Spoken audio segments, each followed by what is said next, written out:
Welcome, everybody. Thank you for joining us today. We're going to get started just as we're letting people into the room. So we'll get started in about 1 minute.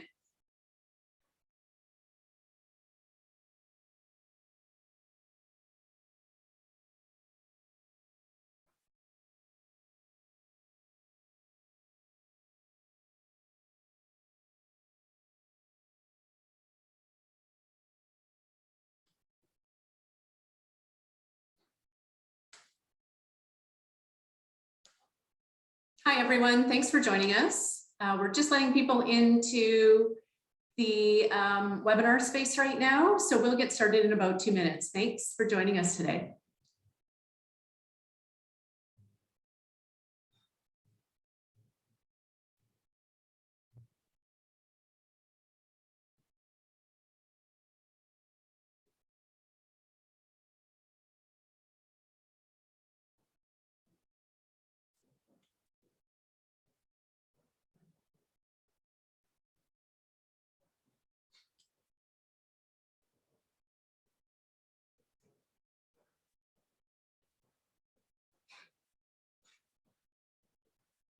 Welcome, everybody. I'm going to get started. Erin, are you ready? We're going to get started, I think.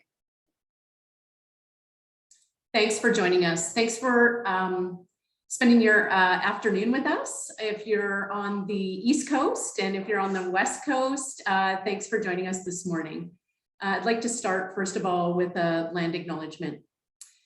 As we gather virtually together today, we acknowledge that the sacred ground upon which we work and reside on since time immemorial, this is the land that has been cared for and occupied by Indigenous people. Individuals involved in today's discussion come from across traditional territories and treaty land. Many honored and recognized stewards of these lands. We'd like to acknowledge these territories individually. Mentor Canada is grateful to have the opportunity to work in these communities on these traditional territories as well. We also recognize the contributions and enduring presence of all First Nations, Métis, and Inuit people in Canada, whose histories, languages, and cultures continue to enrich our shared heritage. We're also mindful of the history of Canadian Black and Indigenous people and deeply believe in the strength possible in the united efforts to reconcile with our relations. The Canadian Parks and Recreation Association is located on the unceded traditional territory of the Algonquin and Mohawk nations. We acknowledge the historical oppression of these lands, cultures, and of the original peoples in what we now know as Canada, and we aim to contribute to the healing and the decolonizing journey as we share in these together. While we're meeting virtually today, I encourage all of us to take a moment to acknowledge the importance of these lands and the things that we love about the places that we all call home. I'd like to officially welcome everyone to the launch of the mentorship guide that was created by the Canadian Parks and Recreation Association and partnered with Mentor Canada. So we're really thrilled to be able to bring this to not only the recreation sector, but to the mentoring sector in Canada. I am Tracy Luca-Huger. I'm the Senior Director of Strategic Partnerships and Initiatives with Mentor Canada. I've had the privilege to work alongside with Erin Love, who is the National Program Manager with Canadian Parks and Recreation Association. And together, we're really thrilled with the product that we've been able to create and that Canadian Parks and Recreation has been able to launch. Today, we're going to take some time and talk a little bit about both of our organizations, why re-envisioning youth employment using a mentoring mindset is important. We're going to walk you through the guide, talk about some of the contents and tools, how to access the guide through Mentor Canada. And then we actually have panelists that have been using this guide through Canadian Parks and Recreation Association across the country. So we're really thrilled to be able to offer this to you and to engage in sharing this really great resource. Mentor Canada, to give a little bit of background on who we are, our role is to expand and enhance mentoring across our country. We have been launched by Big Brothers Big Sisters of Canada, the Alberta Mentoring Partnership, and the Ontario Mentoring Coalition, who are founding partners. We build sector capacity through research, technology, partnerships, and communications to empower every young person to fulfill their potential. We are wanting to expand and enhance mentoring opportunities for young people across our country. We want to engage more Canadians in the opportunity to become mentors. And so we're really thrilled through this unique partnership with the Canadian Parks and Recreation Association to further enhance and build capacity for the mentoring sector. Erin, I'm going to hand it over to you now to share about Canadian Parks and Recreation Association. Thanks so much, Tracy, and thank you everyone for joining today. I'm thrilled to be here on behalf of the Canadian Parks and Recreation Association. For those of you who don't know, CPRA is the national organization dedicated to parks and recreation. So we have a membership of 13 organizations, one in every province and territory in Canada, that represent the parks and recreation sector. Through our members, we reach about 90% of Canadian communities directly. So we have a really broad reach across the country, and that's part of what makes our organization and the work that we do unique. CPRA, our strategic plan, we have three big goals, and really we are a voice. So we help to advance the collective interests of our members in parks and recreation across Canada. We have a community, of course, and a network built around the well-being of people and communities and their environments. Most recently, we've built an online community on The Bench. If you're familiar with CPRA, you've heard us speak about The Bench. If you're not, I encourage you to check it out. It's an online community resource hub. It's free to access, and there's lots of interesting conversation and resources shared there. CPRA is also a service provider. So we cultivate dialogue, learning, innovation. There's a whole host of learnings, webinars, workshops that we offer at a national level through to the Parks and Recreation Association sector, sorry. One of the programs that we've delivered recently in this past year is the Youth Employment Experience. This was a new program for CPRA in 2021, and it goes until December of 2023. So we are almost through our first year of delivery, and with 2 more to go after this year. Over the course of the program, we'll be reaching about 350 or more youth across Canada. This program really is a wage subsidy program for communities, municipalities, not-for-profit organizations to hire youth in the parks and recreation sector. With this funding, we provide both a wage subsidy for the youth, so we actually pay 100% of their salary up to a cap, and we provide some support for the mentorship, for the mentor to be able to engage with the youth in a meaningful way. We know that this work doesn't just happen. We have to intentionally do it, and sometimes that takes away from our to-do list. So we help support the mentor to be able to cover off what they would normally be doing in their role and in their employment, to be able to support the youth effectively through this program. So the program goals, 350 job placements for youth, in particular for youth who are facing barriers. So barriers can come in all ways, different shapes and forms, as we're learning, especially in COVID times. It's really hard to find work and to engage the youth in work. So this program provides a little bit more support for communities to be able to do that. We connect each youth with a mentor through this program to help build their skills, get them really connected with the parks and recreation sector, expand their networks and their knowledge. As I mentioned, we really focus on supporting youth who are facing barriers to employment. And we also need to provide the support to the communities. So especially after COVID, communities are rebuilding. I say after, we're in Ontario, we're very much in an Omicron wave right now. But this support has been really valuable for our communities to be able to hire youth where they otherwise wouldn't necessarily be able to do so. So this is just a quick snapshot of who we've actually engaged in our programs this year. And these youth are this information is all self-reported. So you can see that we have really had a broad reach across, especially our rural and remote locations, mobilizing and supporting those communities to hire young people. This partnership obviously would not have happened without Mentor Canada, and we're so grateful for their support. This new project is different than some of the other wage subsidy programs that we've had in the past, where you may be familiar with, a summer job placement program where some funding support is allocated to hiring a youth, and it sort of ends when the work term ends. This program really dives a little bit deeper in that, and we really wanted to support the mentor in helping and learning and growing with the youth through this work.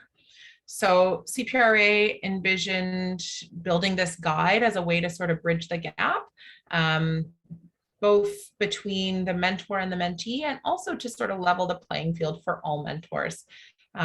We have, as I said, our membership includes thousands of communities across the country with varying degrees of expertise and experience in doing mentorship, in working with young people. So this guide was developed to sort of help support those who maybe are doing their first experience with mentorship as mentors, but also to build upon some of those foundations for other organizations and individuals who may have more experience with mentorship, to try to push them to the next level and to really realize the full potential of the relationship that they were about to embark on. Mentor Canada has assisted us with this along the way, and we're so grateful to Tracy and her team for their knowledge and expertise here. And for those of you who may be familiar with the guide, and we'll get to it in a second for those of you who haven't seen it yet, Recreation North is an organization that played a big role in this as well. There are some core competencies that have been identified for the recreation sector in particular. Those were developed by Recreation North, and we included them in this guide to make sure that it really fit with our sector's needs, to help identify some of those key skills that we'd be looking for in developing the next generation of recreation leaders. So Tracy, I'll turn it over to you, and you can get into a bit more detail about why this work is so important and where we go from here. Great, thanks so much, Erin. So why re-envision youth employment? And what's become really, really apparent to us across the country in not only working with young people, but also in looking at the mentoring sector, is that young people have been facing barriers. And as Erin shared, we know that those barriers vary in depth and in severity. And so what's so important for us, and why we thought that this was so great to re-envision youth employment, is for supervisors to start to envision their role not only as a supervisor and a support as an employer, but as a mentor, and to re-look at their role to walk alongside youth, to help not only to build skills, but also to share in that journey, to learn about the experiences of young people that are facing barriers to employment, but to further then expand on opportunities that they can enhance for career pathways. And so for us, this was a really wonderful opportunity to further look at the roles that adults and individuals play in the lives of young people, to not only act as a guide, but to share in that journey. We've heard from young people across the country that not only do they want more opportunities for employment, but they want to be mentored in those employment opportunities. So when CPRA and Erin came to us and said, hey, we're building out this guide, can you take a look at it? Can you help us? What are we missing? How can we further advance this and support our mentors? So along this journey, not only did we come together to support the development of this guide, but we also came together and trained mentors as they launched in the fall and in the summer to look at their roles and to really give them some good solid training. And as Erin shared, to create a really solid foundation for those individual adults to gain some knowledge, but also to really think about their role. Next slide, Erin. I'm going to move on to the impact of mentoring. So over the course of the last year, Mentor Canada has conducted research across our country. And what we've learned through the state of mentoring research is that young people that had engaged in mentoring, whether that was formal or informal, thrived, right? They gained lots of benefit. Not only did they report better mental health, they're likely to complete high school. Those young people that had a mentor also were 78% more likely to have an occupation, and that they felt like they belonged in their community. And so this for us is an important piece to really think about. Not only are young people wanting to connect, but they're wanting employment opportunities and someone to share in that journey and to teach them skills. Next slide, Erin. So with that as well, what we also learned from the state of mentoring research is that young people gain skills. We know that this is part of the CPRA experience in their program and their mentorship guide is that young people, they want to give skill development, that they want young people to look at job-related skills as well. And this is reflected from our research that we conducted across the country.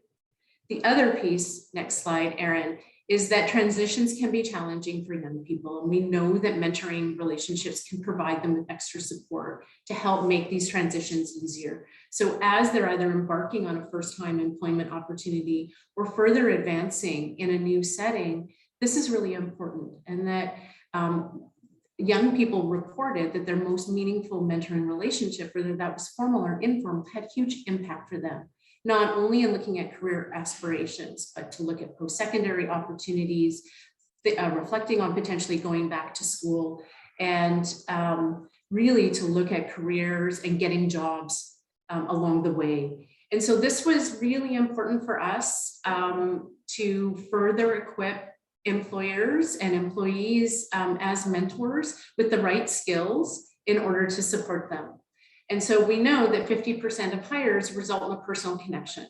And so for us at Mentor Canada, this is also about bridging those connections. So those connections that those young people are making in workplace settings or in their community can also then be leveraged and support them in gaining new employment or advancing their career opportunities.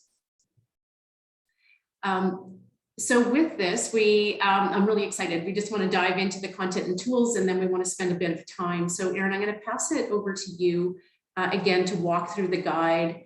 What we will be able to do is share, and I know Jessica is going to populate it in the chat right now on how to access this guide. So it is available current right now on the Mentor Canada website. Jessica will connect the link there for you, so you actually can bring it up as we're walking through it. It's free for download, but also what we want to emphasize for you is that take the pieces of this guide and adapt it for your mentoring program or your mentoring strategy. I think that that is one of the important things about sharing resources within our sector, not only the recreation sector, but the mentoring sector, is that it can be adapted. And we know that there are lots of mentoring programs across our country that are starting to look at youth employment and equipping young people with those positive mentoring experiences through employment. So the guide is, you absolutely can take it and implement it and use it directly or modify it. I think that that's one of the great things about it, is that it is a tool for you to adapt to your own current setting and for your own program context. Erin, I'm going to hand it to you. Thanks, Tracy. And so this is just a quick snapshot of what the guide itself looks like. There's a quote there on the left, and I'm not sure if you've had a chance to quickly skim it, but this is feedback from some of the mentors that we've engaged in this work, and they're just so grateful for the support in this guide, and we'll hear from them firsthand here in a couple of minutes. Before we get into that, I just thought we would talk about the process a little bit, how we supported, how this guide came out, how it all sort of came to be, and then we'll take a look at it for those of you who aren't familiar with what the actual document is and sort of why some of those pieces are in there. So as Tracy mentioned, CPRA was embarking in this new work with this mentorship program, and we thought, okay, we need to sort of get everybody on a baseline and everybody sort of having the same tools or same access to these tools to sort of level the playing field. So With the guide, it was developed with Mentor Canada and Recreation North. We then sent it out to all of the mentors who would be engaged in our program. And we invited them all to join a call with Tracy and myself in June of this past year. So at the very beginning of most of the work terms, where people were just meeting their new employee for the first time, or had worked with them for a week perhaps, or were getting ready to meet with them. So we tried to get together right at the outset of these work experiences to talk about the importance of this work and to walk through the guide together, as we're going to do now, just to take a look at why elements are in here and what good work can come from that. So the agreement itself, you'll see in the guide if you've had a chance to download it, has a few parts. Part 1 clearly identifies the roles and responsibilities of both the mentee, who is the youth, and the mentor, who is typically the experienced employee. In many of the relationships, it happens to be the supervisor, but that wasn't always true. Sometimes it was a peer mentor that was engaged. And Tracy could go and have a whole other webinar on what mentorship relationships look like and who are these mentors that we're talking about, and how can you be a mentor. So mentors come in all shapes and forms and various levels of experience. And really, I think the important thing to take away from that is it's this shared experience with the mentee, and that they're embarking on this journey together. So this role of responsibilities in the guide really talks about establishing expectations right from the outset of the relationship to set the relationship up for success. In this guide, we identify goals that the mentee and the mentor would like to work towards, and then really identifying the skills in this experience. Okay, what are we really going to focus on, and what skills would you like to build? And let's make sure that we set you up for success to achieve those goals.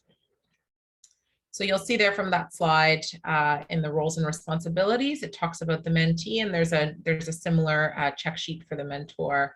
Some are prescriptive, you can just check a box. Some, we left some room for interpretation, with varying levels of experience, with varying different workplace opportunities.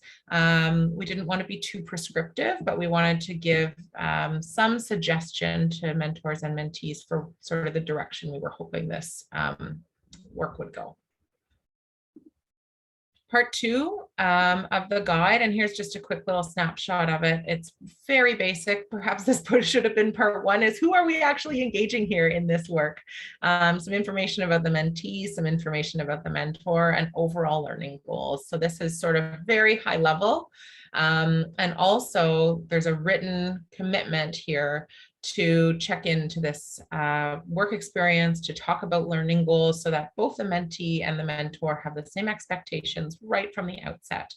And they can go back to this and refer to this and talk about their progress along the way. So that agreement, actually at the end in your mentorship guide, you'll see there's actually a place for both the mentor and the mentee to sign. So both the mentor and the mentee have a voice here. They both have inputted what they believe to be their goals and their expectations. And of course, these things can be revised, but the important thing is that both people in the relationship are on the same page from the outset. Next up was goal setting and a development plan. And so again, we could have a whole other webinar on goal setting and what are SMART goals and what are long-term goals versus short-term goals. But again, knowing the vast differences in experiences and comfort with this kind of work, we left this fairly open for interpretation here for the mentor and the mentee.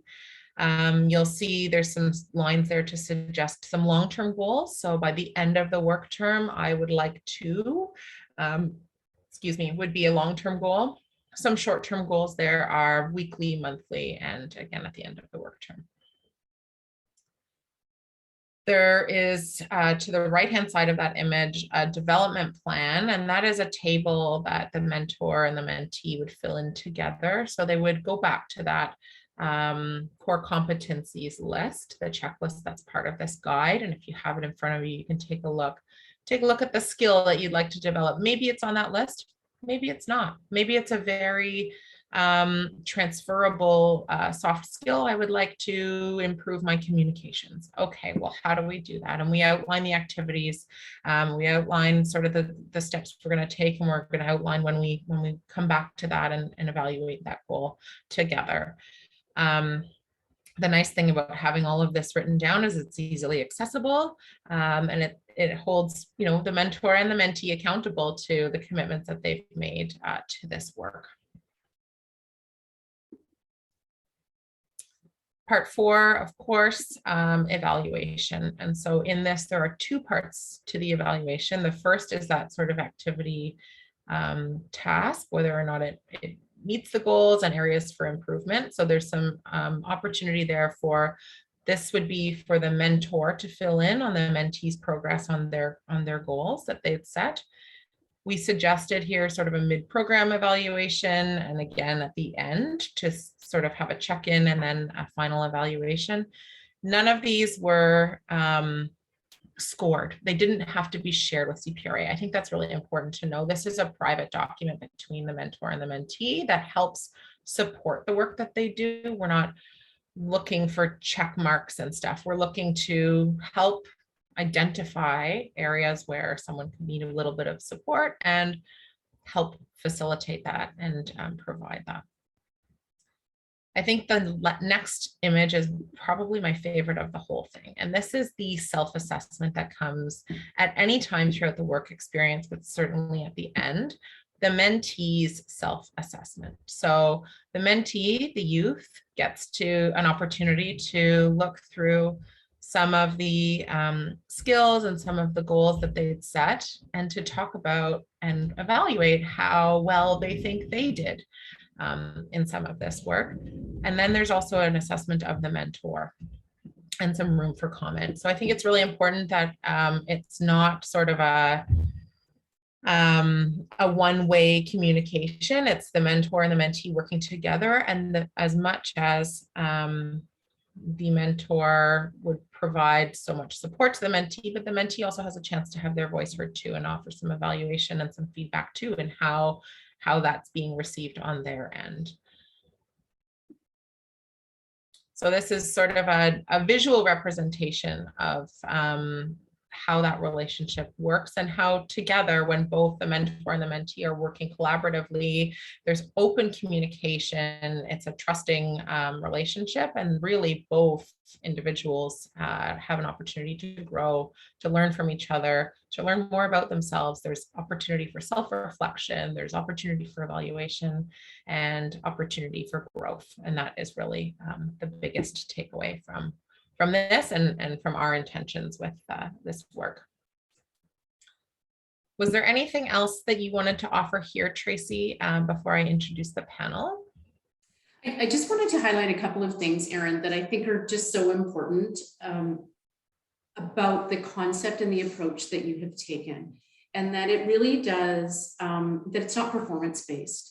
And I think that is just so supportive and inviting for young people in a workplace setting, that evaluation piece is really about self-growth, and gives the voice and the opportunity for young people to assess their own goals, assess their mentor based on what their expectation was, but that it's not performance-based, right? It's not like a formal employee evaluation, that this really is about the journey of an individual growing and learning and gaining some skills and maybe some insight to who they are, and maybe what their future goals might be around a career, and maybe even self-identifying, and through their mentor identifying some skills and some attributes that maybe they didn't realize that they had as well. So it really is that journey. And I think that is just so very important when we're looking at the journey for youth employment and what they're hoping to gain, and their current experience, certainly during the pandemic and the barriers that young people have been facing, that that opportunity for that type of evaluation and self-reflection is just so very important, and emphasizes why that mentoring mindset is just so very important in employee-employer relationships with young people. Thank you. And we've certainly seen that in some of the feedback that we've had overall on the program feedback in reaching the young people who finished their work experiences. They've felt really strongly that they've felt supported, most of them, through this experience. And I think that's important. Okay, so then without further ado, we have 4 mentors joining us on the call today. I'll give each of them a chance to introduce themselves. These women are all part of the CPRA Youth Employment Experience. They're from mostly Ontario and Nova Scotia, as it turns out. But they all have had an experience or a chance to work with the guide, to work with young people in parks and recreation in various capacities. And we thought it would be really beneficial to hear from them firsthand just about how this work has differed from other work that they've done before, and where we see, you know, the journey going with working with young people in parks and recreation. So perhaps, I don't see everybody. Do I see everybody on? I do see everybody on. Hi, everybody. So perhaps we'll just go from left to right across the slide. Maybe Jennifer, if you could just unmute yourself and introduce yourself, where you're calling in from, and sort of your role in parks and recreation and with mentorship. Thanks, Erin, and thanks everybody for the invitation. My name is Jennifer Horndle. I am the Manager of Recreation for the Township of Woolwich. We are a municipality of about 26,000 people just north of Waterloo Region, or part of Waterloo Region, just north of Waterloo. Great, thank you. Shannon, would you like to introduce yourself? My name is Shannon Jarvis. I'm the active community coordinator, kind of all things recreation in our department. I work for the town of Truro, which is a small municipality about an hour outside of Halifax in Nova Scotia. So fairly rural, about 15,000 people. So it's fairly small, and we're working with a pretty good group of kids. Great, thank you, Shannon. Michelle? Hi there. I'm in the town of Ingersoll, which is in Oxford County. My role is a fitness and recreation coordinator. Great, welcome. And Kirsten? Hi, everyone. My name is Kirsten Spence, and I'm the project coordinator for a not-for-profit organization in the town of Marathon, which is on the North Shore of Lake Superior in Ontario. And we are connecting the painting sites of the group of 7 that spent 7-8 years in the area in the early 1920s. And so we have 35 kilometers of existing trail, and we're building a new trail to connect those sites. And we have quite a few students working on this project with us. So. Fabulous. Kirsten, would you maybe like to expand a little bit on the mentorship role you played this year, who the youth was that you mentored, and sort of what your work looked like? Sure. So we had Kiana Wells. We hired her as our digital intern. So her responsibilities were to collect GPS data for mapping, kind of our assets out on the landscape, whether that was signage, so GPSing each signage location, just so we have an inventory, other structures that we may have, infrastructure we have on the trail, points of interest, things like that. She also helped design or write a media strategy for us. So around, what our best posts are and our best reach and all those things that younger people tend to have more skill at than I do. So anyways, and archiving. So, kind of the data management, which I never seem to get time to do myself. So that was really important. So this was her first job. So that was interesting as well for her to kind of find out what a professional workplace is and roles and expectations and that sort of thing. So, but yeah, it was a really good experience for her, and it was a good experience for us as well. Oh, that's great. Thank you for sharing. Michelle, would you like to share a little bit about sort of what your experience with the program looked like, who the youth was that you'd mentored? And yeah, absolutely. So our youth was Kyle Sharko, and he was with us from the beginning of July, scheduled to the end of December. His goal was to get his feet wet in recreation. He ended up leaving us a little bit early because he was able to find successful employment in the recreation sector. So goal achieved. He was very, very happy. He got his feet wet in all areas. He did some marketing strategies for us. He did some special event planning, program implementation. He was able to plan a youth sports camp and a tots and families youth readiness program that we can implement moving forward. He participated in the Safe Cycling Committee, so got to know this township a little better. Again, our trails, as well as yours, Kristen, sorry. Got to see how a municipality really works. So he was a wonderful addition to the team and was greatly missed. And hopefully we'll get to look forward to working with him in the future at some point. That also sounds really positive. And congratulations to Kyle on finding employment in the sector. That's not easy to do, so that's great. Jennifer, would you like to share maybe a little bit about your experience? I know you've had lots of opportunity to work with youth in varying capacities, and maybe how this was a little bit different this time through the youth employment experience. Certainly. So we also had an amazing experience this summer. We are undergoing a staff-led master plan for our parks and outdoor spaces, which is a lot, especially in the middle of COVID. So we were able to use the funding to hire a community engagement staff person for this summer. So we were really fortunate. We got young lady is Norami Gonzalia Diaz, and she had just graduated from her undergrad in recreation and had been accepted to start her master's in September. So she was ready to get her feet wet. She was so enthusiastic. So we basically, she did a lot of the community engagement for us, which was kind of tricky with navigating COVID. She developed a really great survey that we deployed online. She did all of our social media outreach.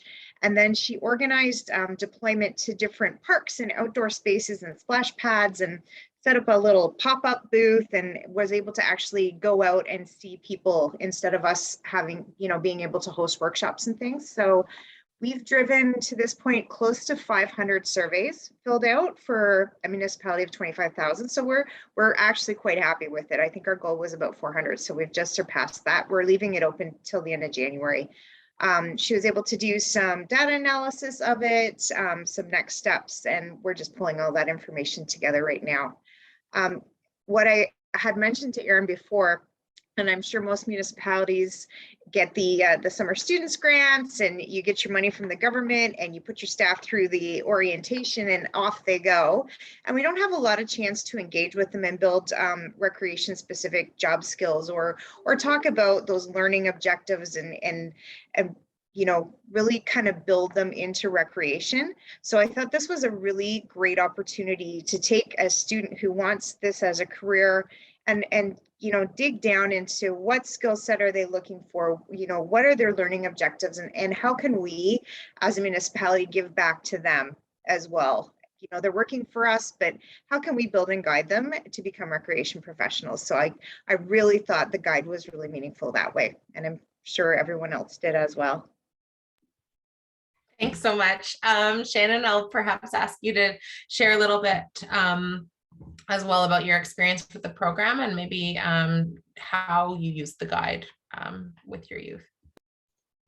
So similar to Jennifer, we've gotten the Canada Summer Jobs, a bunch of different summer student grants, and you don't have a whole lot of time to do a lot of one-on work with them, especially in a recreation department. For us, it's go, go, go all summer. You don't have time to think about anything, let alone students and a million people flying in. So this grant was kind of interesting in the sense that we had one position and we implemented the goal setting and development plan across the board. So we brought in all of our day camp students, our event students, all of the ones that were operating out of our recreation center to go through the same process. We didn't want to single just one out to make her have meetings with us. once or twice a week, anything like that. So we brought them all in and went through goal setting. And it was kind of interesting just in the varying age ranges and experiences of the students that you get coming in. So they got a chance to kind of talk things out as a group too. So when you're setting goals, somebody brand new in their first job has no idea what their goal is outside of get a job and work for the summer. So it was kind of interesting to go through that. And we had a bit of a different layout where we kind of broke our students into 1/3. So they had a third in program planning, so day camps, that kind of thing. They had a third in events, and then a third in maintenance. So they got to kind of experience all of what our recreation department is. So anywhere from trail development to out running a day camp with preschoolers, that kind of thing. So they got to also work with 3 mentors and the day camp coordinator as well. So it was kind of cool, a lot of check-in, especially for our student, which it was her first job, first experience, only in grade 10. So young, coming in, had no idea. And all of the students really got to learn more about what we did as in general as the municipality, what they thought, they thought we did and what we did are very, very different things.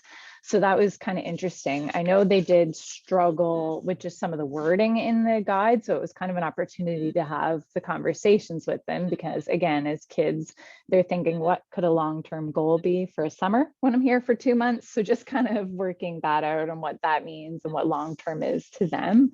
But it was really kind of a cool way for us to check in more and regularly, because throughout the summer, you normally get an end of summer report and you're like, oh, okay, this might've been something we could have fixed throughout. But it's little things that you can adapt as we go through the summer. So that was a really cool experience for us.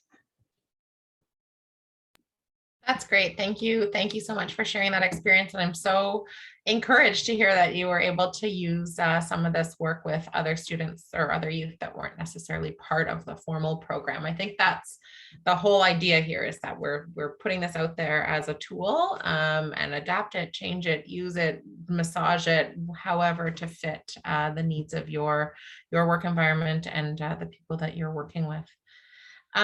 We're going to chat for a little bit longer, but perhaps I'll invite the viewers to just, if they have any burning questions that they'd like to ask the mentors as well, to put them into the chat or the Q&A box, and we'll see if we can get back to those as well. Certainly, this is an opportunity to talk to somebody who's used the document and has some experience in doing this mentorship work. So feel free to drop those in the box.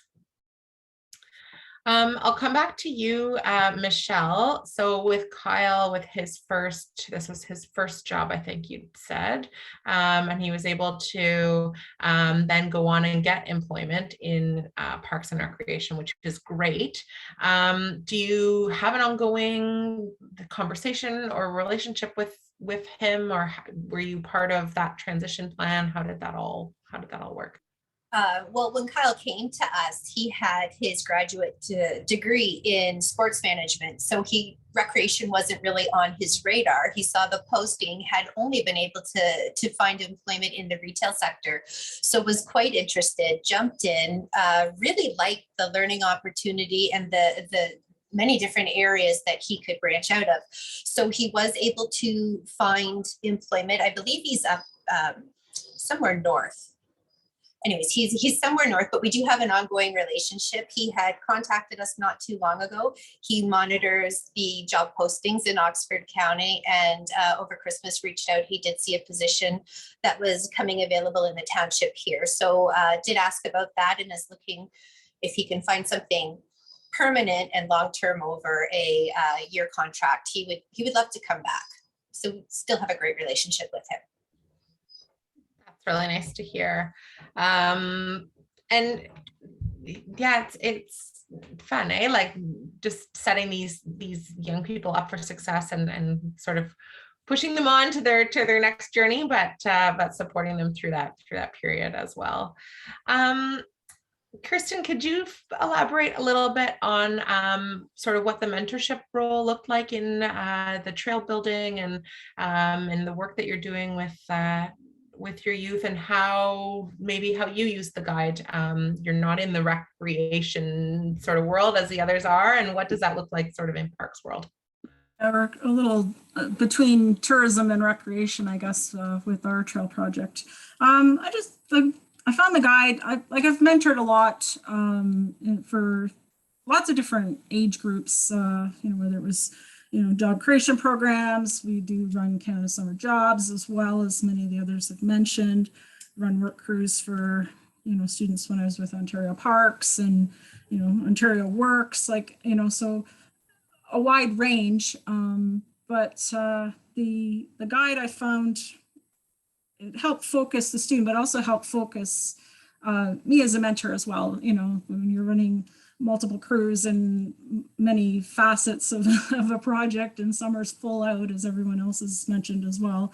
It was good just, to be able to have that schedule to check in and make sure that the student didn't get lost in the busyness of all, the other work tasks of the week, the month, the season sort of thing. So, but I found it also really helped set the expectations for the student as to what, me as a mentor was looking to them for as well. I find that, a lot of those other job programs, it's, we're expecting a lot from the students, and sometimes we forget that, they're also looking for something in return. So, and I did make the final report and performance appraisal super simple, because it was easy to go back and look at, everything that we tracked through the summer and just kind of capture all of that and assess at the end. So that was a real time saver as well, at the end of the season. So, and they had something also they could take away, as, for their next job or, future employment as well. It's, it's almost like a character reference, so yeah, so it was good that way as well. So.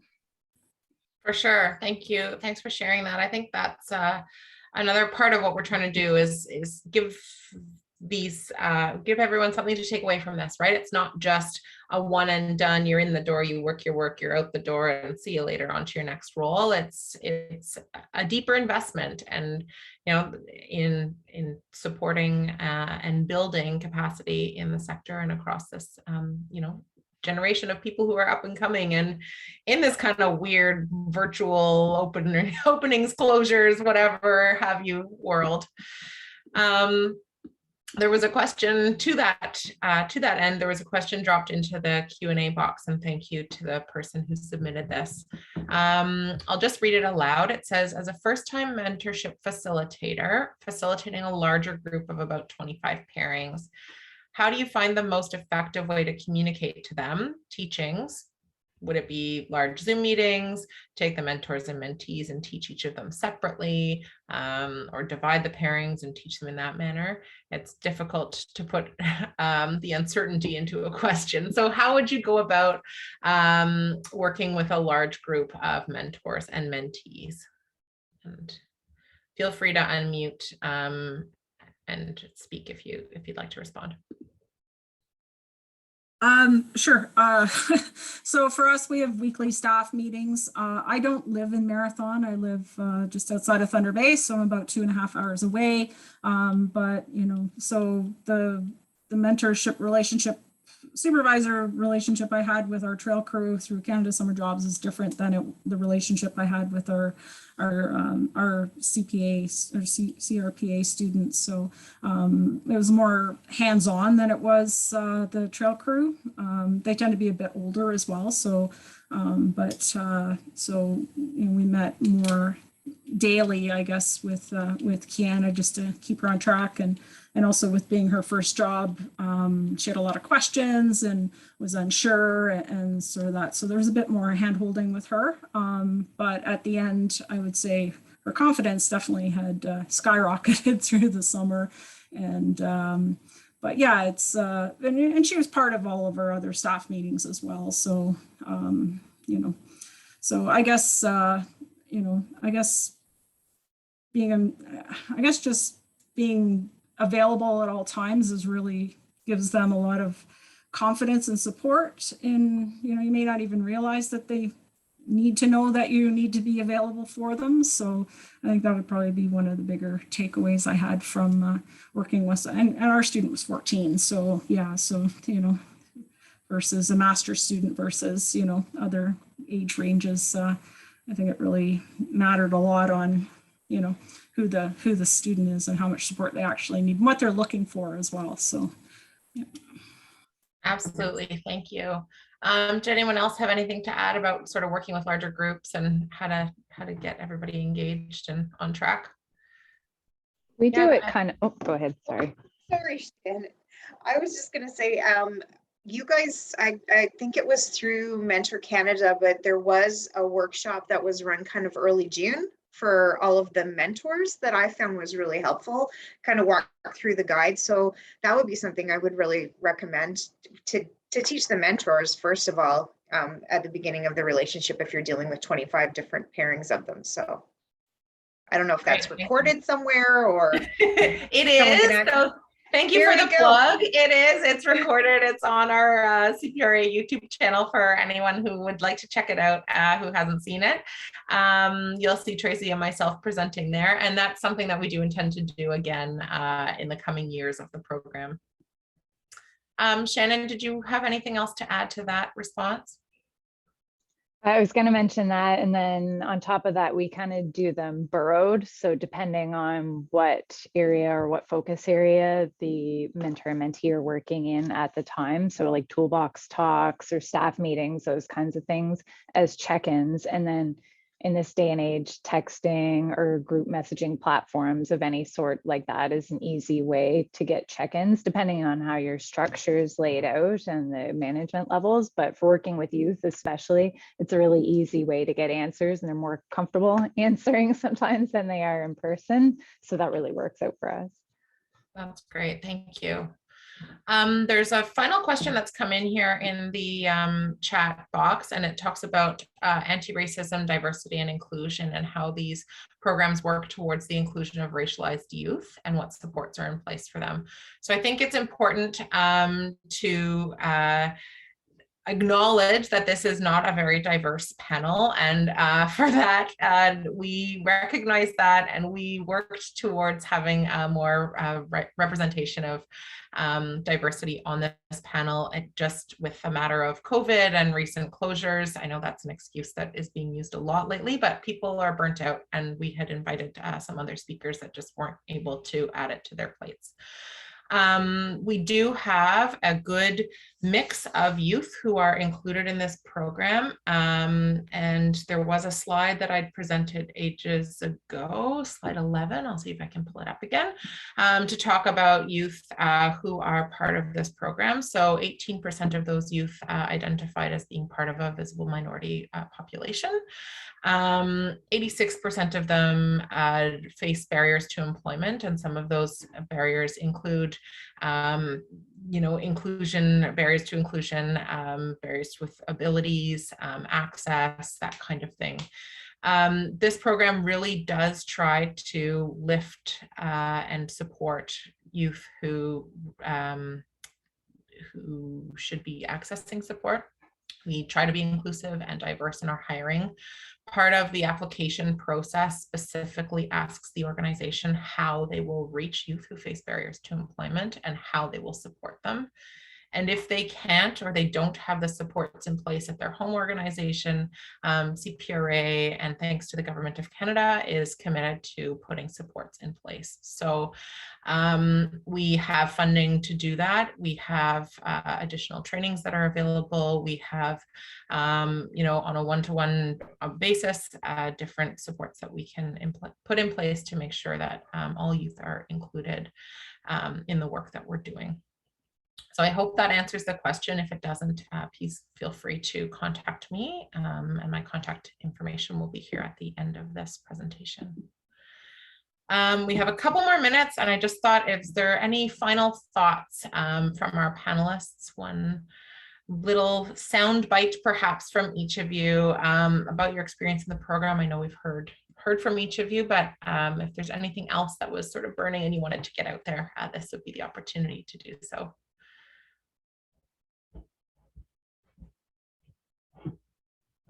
Okay, we will move on. So Tracy, I'll welcome you back.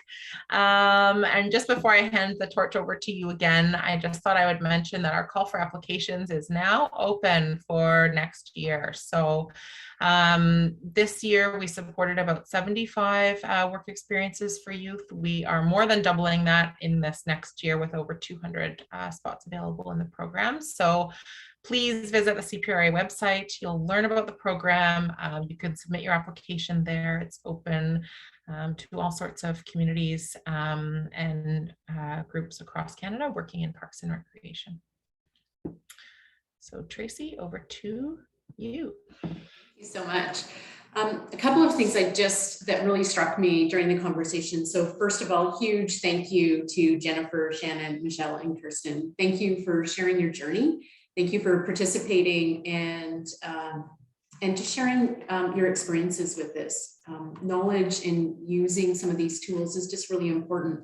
What I also love about the guide and how this has been used across the country is that it's been used in rural settings, urban settings, small towns, medium municipalities, and large. And so it really does have a nice fit and applicability across the board. And I love that.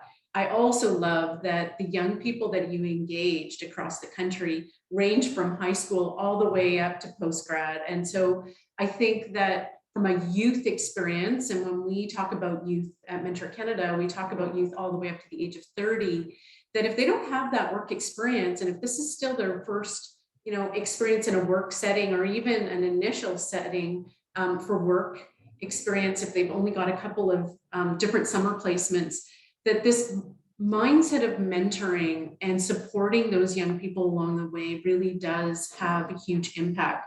I love that one of your mentees went from a first-time employment, granted he was in post-secondary, to a job.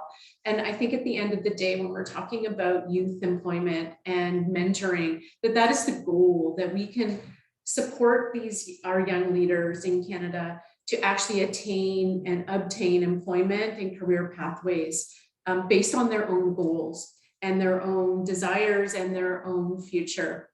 And so I love that. I think that that's really important. From Mentor Canada, I'm just thrilled with our partnership with CPRA. We know that it's just the beginning, and that as this program continues to grow, that we will co-create further tools and resources together and supports. And so from a Mentor Canada perspective, thank you. Thank you, Erin. I love our work together and how it really has cross sectors in bridging not only the recreation setting and that whole realm, but really looking at it with a mentoring lens. And so for our service providers on the call today, as Erin shared, take this tool, use it in your context, and use it as a foundation to either foster new ideas, add elements. Our goal at Mentor Canada is to continue to build tools and resources for the sector that are no cost or low cost, that are easily accessible, that you can then build your own capacity and enhance your programs. Part of our goal is that we want to increase quality mentoring experiences for young people so that they will thrive, not only in achieving their life goals, their current existing goals, but also then in looking at employment opportunities and future ambitions. So on behalf of Mentor Canada and CPRA, thank you for joining us today. And we look forward to sharing more resources, and we would love feedback on how you've used this tool and how you've accessed it to enhance your program. So thank you, everybody. Again, thank you to our panelists, and thank you, Erin. Thank you, Tracy. Thanks, everyone.